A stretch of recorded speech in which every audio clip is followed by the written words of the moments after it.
আমরা সবাই মিলে আমাদের ভাই বোন শিশুদেরকে ওখানে মরার জন্য ছেড়ে দিয়েছি। এটাই সত্য কথা। এবং এর জন্য পুরা উম্মাকে জবাব দিতে হবে, পুরা উম্মাকেই জবাব দিতে হবে। সবচেয়ে বড় জবাব দিতে হবে আরবের নেতাদেরকে, আশপাশের যারা নেতা আছে এদেরকে, আরবের যে নেতারা আছে এদেরকে বিগত 70 বছর ধরে এরা যা যা করেছে এর উত্তর দিতে হবে, জবাব দিতেই হবে, কোনো উপায় নাই। আমাদেরকেও দিতে হবে, প্রত্যেক রাষ্ট্রপ্রধানকে দেওয়া লাগবে, যে লিখতে পারতো লিখে নাই তাকে দেওয়া লাগবে, যে বলতে পারতো বলে নাই তাকেও দেওয়া লাগবে, যার অস্ত্র দেওয়ার ক্ষমতা ছিল দেয় নাই তাকেও বলা লাগবে, যার মিলিটারি পাওয়ার ছিল সে চাইলে ওখানে ইন্টারভেন করতে পারতো সে করে নাই তাকেও বলতে হবে। আর যারা ওদের সাথে আতাত করে বন্ধুত্ব করেছে এরা তো মুনাফিক, টাটকা মুনাফিক, পাক্কা মুনাফিক। এরাই তো তারা যারা কাফেরদের সাথে জাহান্নামের তলদেশে থাকবে, মুসলিমদেরকে বাদ দিয়ে মুনাফিক ইহুদি খ্রিস্টানদের সাথে বন্ধুত্ব করেছে। যে ইহুদি খ্রিস্টানরা আমাদের ভাই বোনদেরকে মেরে এক ঝাঁঝরা করে ফেলাচ্ছে, আমি ওর সাথে বন্ধুত্ব করতে পারি? কি বলে আপনাদের ইমান? আর এই কথাগুলো কি উগ্রবাদী কথা হয়ে গেল? না, এগুলো সত্যি কথা। আর সত্যি কথা বলার পরে কি হবে সেটা তো দেখার দরকার নেই, আল্লাহর কাছে আমাকে জবাব দিতে হবে, এটাই আমার ফিকির। তো যারা দোয়া করতে পারবে তারা যদি দোয়া না করে আল্লাহর কাছে জবাব দিতে হবে, যারা বলতে পারে যদি না বলে আল্লাহর কাছে অ্যান্সার দিতে হবে, যারা খাবার পাঠাতে পারতো তারা পাঠায় নাই আল্লাহর কাছে অ্যান্সার দিতে হবে। একটু ভেবে দেখেন না, আপনার যদি একটা বাচ্চা কখনো এমনি মারা যায় তাহলে আপনার কেমন লাগবে? আল্লাহ না করুক। একটা বাবার জন্য সবচেয়ে কষ্টের কোন সময়টা বলেন তো? নিজের সন্তানকে দাফন করা। আর আমরা তো কখনো করি নাই এটা, তা আমরা বুঝবো কিভাবে? যে ঘুমটাওয়ালা কিছু লোক বসে বসে অনলাইনে বলতেছে যে এগুলো ফিতনা, এটাই, ওরা কি কখনো নিজের সন্তানকে দাফন করেছে নাকি? কখনো কষ্ট স্বীকার করেছে নাকি? কখনো রিমান্ডে গিয়েছে নাকি? মায়ের খেয়েছে নাকি? কখনো জেল খাটছে নাকি? ও তো সুখে আছে, 3 বেলা খাচ্ছে দাচ্ছে, মাশাআল্লাহ, সুখে শান্তিতে জীবনযাপন। ও কি বুঝবে উম্মার কষ্ট? ও কি বুঝবে বাচ্চাদের কষ্ট, এই মা বোনদের কষ্ট? আর আমরা সর্বোচ্চ বলতে পারতেছি ব্যাস, কিন্তু সচেতনতা তো তৈরি করা দরকার। আপনার ছেলে যদি বলে ওখানে কি হচ্ছে, ওকে বলা উচিত, বাবা ওখানে কিছু শয়তান আছে, যে শয়তানগুলা আমাদের নিরীহ বাচ্চাদেরকে মেরে ফেলছে। তুমি যখন বড় হবা তোমাকে আল্লাহ পাক সামর্থ্য দিলে তুমি শয়তানগুলোকে মেরে ফেলিয়ে। বাচ্চাকে শেখানো উচিত। ওরা 100 বছর থেকে ওদের বাচ্চাকে এগুলো শিখাইছে। ওরা 100 বছর থেকে ওদের বাচ্চাদেরকে শিখাইছে যে মুসলমানরা হচ্ছে পৃথিবীর সবচেয়ে জঘন্য প্রাণী। ওদেরকে যখনই দেখবা তখনই মারবা, ওদের সাথে শত্রুতা করা তোমার উপর ফরজ। এটা ওরা শিখাইছে ওদের বাচ্চাদেরকে। আমাকে বলেন, কোনো মানুষ, একটা সুস্থ স্বাভাবিক মানুষ হাসপাতালে বোমা ফেলতে পারে কিনা? বলেন। সে হোক ইহুদি বা খ্রিস্টান বা হিন্দু বা বৌদ্ধ বা মুসলিম, মুনাফিক, যেই হোক, কোনো মানুষ কি হাসপাতালে বোম ফেলতে পারে? কিভাবে ফেললো? তাহলে কি পরিমাণ ক্ষোভ তারা ভিতরে ভিতরে লালন করে আপনার কি বোঝার বাকি আছে? ওরা সুযোগ পাইলে একটাকেও ছাড়বে না, সবাইকে মেরে ফেলা। এই জন্য অল্প অল্প করে আগাচ্ছে, অল্প অল্প করে, আস্তে আস্তে। আমি এটা নিয়ে বিস্তারিত আলোচনা করছি বিগত প্রায় 1 মাস থেকে, আরও 5 বছর থেকে বলে আসতেছিলাম। লাস্ট 1 মাসে আপনারা দেখছেন এখন কি হচ্ছে। ধারাবাহিক এরকম সেশন আসবে ইনশাল্লাহ। আরও অনেক কথা আছে, কীভাবে এই জায়গা তারা আসলো, এটা 4টাখানি কথা না, বিশাল হিস্ট্রি। এমন অনেক সময় হয়েছে, এগুলো কিছুই না, এমন অনেক সময় হয়েছে 1 দফাতে 2.5 লক্ষ মানুষকে মেরেছে তারা ওই জায়গাতে, 1 দফাতে। 1940 সালের কথা বলছি, এক্স্যাক্টলি 1939 সালের জুলাইয়ের দিকের কথা, 1939 সালের দিকের কথা বলছি। ওই সময় এরা 2.5 লক্ষ মানুষকে মেরেছিল। 2.5 লক্ষ মানুষ আপনার কি মনে হয়?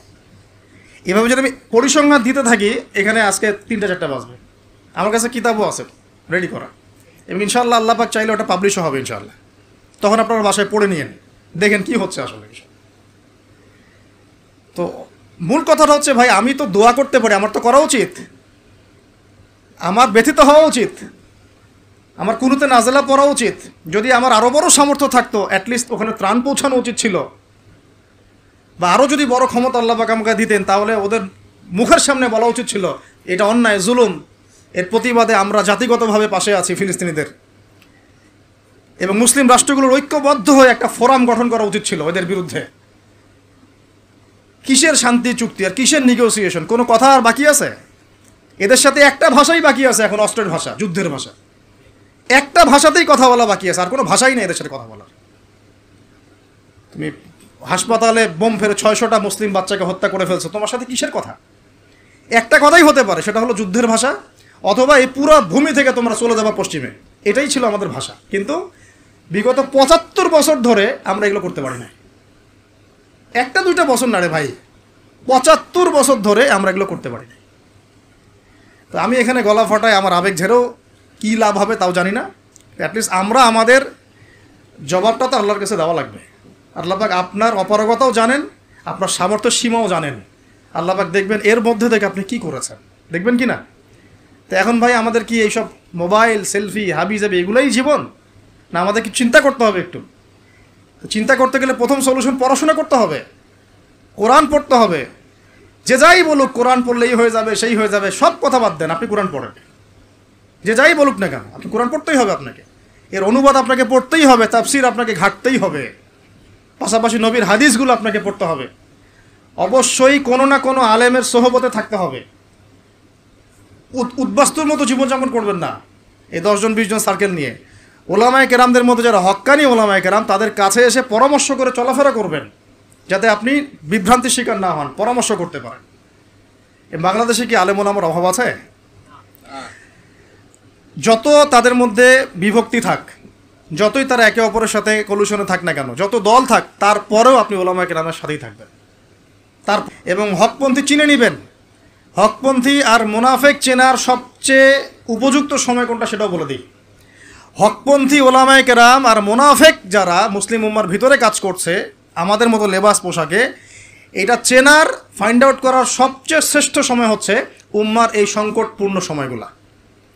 উম্মার উপর যখন কোনো বিপদ আপদ, বালা মুসিবত, সংকট আসবে, আপনি এমনি বুঝতে পারবেন কারা মুনাফেক কারা হকের উপর আছে, যদি আপনার বিবেক থেকে থাকে, আপনার বুঝ থেকে থাকে। এরপরেও যদি না চিনতে পারেন, আপনি দাজ্জাল, অন্ধ, আপনি দাজ্জালের মতো এক চোখ অন্ধ। এই মাজলুমদের বিপক্ষেও বহু আলেম কথা বলে নাই, বাংলাদেশে বলে নাই। তা আপনাকে আমি আর কিভাবে চিনাবো, কিভাবে চোখে আঙ্গুল দিয়ে চিনাবো যে আসলে কারা হকপন্থী কারা বাতিলপন্থী? এইটুকু তো আপনার দায়িত্ব চেনার। কিভাবে এভাবে তাদের সাথে আপনি নিজের জীবনটা নষ্ট করে ফেলতেছেন? সুবহানাল্লাহ। আল্লাহ পাক আপনাদেরকে হেফাজত করুন, সঠিক পথে রাখুন, ওলামায়ে কেরামের সোহবতে থাকবেন, হকপন্থী ওলামায়ে কেরাম। আর ভাই প্রতিদিন যে সুন্নাহগুলো আছে এগুলো আমল করেন, নিজের উপর একটা সংশোধন নিয়ে আসেন। আল্লাহ পাক ততক্ষণ পর্যন্ত আমাদেরকে বিজয় দিবেন না যতক্ষণ না আমরা পরিপূর্ণ ইসলামে প্রবেশ করতেছি। আর পরিপূর্ণ ইসলাম মানে কি শুধু জুমার নামাজ পড়া, শুধু ঈদের নামাজ পড়া? আমাকে বলেন, আপনারা তো জানেন সব কিছু। পরিপূর্ণ ইসলাম মানে কি? 5 ওয়াক্ত নামাজ তো আপনাকে পড়তে হবে। আল্লাহ যদি তৌফিক দেন, সামর্থ্য দেন, তাহাজ্জুদও পড়তে হবে, চেষ্টা করতে হবে, নফল আমল বাড়াই দিতে হবে, জিকির আজগার, তেলাওয়াত, তাসবিহ, তাহলিল বাড়াই দিতে হবে, আল্লাহর কাছে কান্নাকাটি বাড়াইতে হবে, ফিতনা থেকে দূরে আসার চেষ্টা করতে হবে, এই জগতের মোহ ছাড়তে হবে। যতটুকুতে আমার জীবন চলে যায় বাস এতটুকুতেই। আমি এইভাবেও বলতেছি আপনাদেরকে এখন সরাসরি, নিজেদের আপনজনদের মধ্যে, পরিবারের মধ্যে, বংশের মধ্যে কেউ যদি আপনাকে দিনের পথে চলতে বাধা প্রদান করে, ফিতনা সৃষ্টি করে, আপনি তার থেকেও নিজেকে সরা রাখবেন। কারণ দিন আপনার, জীবন আপনার, মানে দিন আমার, জীবন আমার, ইহকাল আমার, পরকাল আমার, জবাব আমার।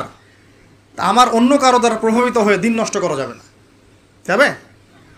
অনেক সময় হয় না, আমাদের বংশে, পরিবারে, কাছের অনেক মানুষ আপনাকে দিনের পথে চলার ক্ষেত্রে প্রতিবন্ধকতা সৃষ্টি করতেছে। আমি বলতেছি না ওদের সাথে আপনি সম্পর্ক নষ্ট করে দেন, কাট অফ হয়ে যান, এটা বলতেছি না। বলতেছি আপনি ইসলামিক দূরত্ব মেনটেন করেন, আপনি নিজেকে নিয়ে থাকেন, আপনি আল্লাহকে নিয়ে থাকেন। এক আল্লাহই আপনার জন্য যথেষ্ট, ইনশাআল্লাহ। কাউকে লাগবে না, ইনশাআল্লাহ। কেউ যদি না থাকে, এক আল্লাহই আপনার আমার জন্য যথেষ্ট। এটা কি বিশ্বাস করেন কিনা? এই আল্লাহ পাকই আমাদেরকে বাঁচিয়ে রাখছেন, আল্লাহ পাকের হাতেই আমাদের জীবন, আল্লাহ পাকই আমাদেরকে খাওয়ান। আল্লাহ থাকলে কিচ্ছু লাগে না। আর যারা আল্লাহ নাই, সারা দুনিয়া মিলেও তাকে সুখ দিতে পারবে না, তার কিছুই করতে পারবে না। এখন আসলে আমাদের সাথে আল্লাহ আছে কি না একটু নিজেরাই বুঝতে পারবো। আসলে আল্লাহ পাকের সাথে আমার সম্পর্ক কেমন? আল্লাহ বলে ডাকলে বা আল্লাহর কাছে দোয়া করলে কি আমার ভিতরে কোনো অনুভূতি আসে কি না?